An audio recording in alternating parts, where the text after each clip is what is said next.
नमस्कार खबर ओडिया को आपण मानक बहुत बहुत स्वागत। आज आम आलोचना करने को जाऊँगी 20 तारिख गुरुवार नवेम्बर मास आम माण बसवा कि ना। तो दर्शक बंधु मैंने मुझे कही रखुची एटा जेहेतु मार्गशीर मास चली तो आपण मैंने तो जानते आम ओडिया घरे मार्गशीर मास को किभली भावे पाली था किभली भावे मनई था। तो आम जेहेतु ओडिया घरर परंपरा थाए कि आम मार्गशीर मास आम गुरुवार प्रथम गुरुवार आम माण बसई था बा सेर बसई था आम माँ लक्ष्मी को पूजा अर्चना कर घर को डाकी था।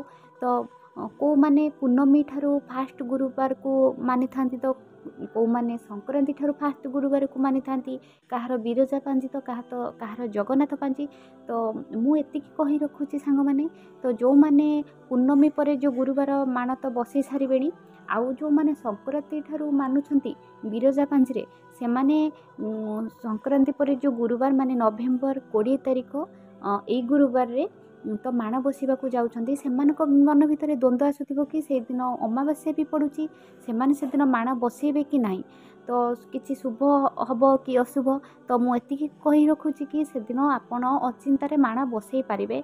तो अमावास्या ठारे किछि नाही तो आम माँ लक्ष्मी को पूजा करुछंती भगवान तो सबू जानी सबू करुछंती तो किछि भी असुविधा नहीं आपण आराम से दिन माण बसई पारे प्रथम गुरुवार भावे।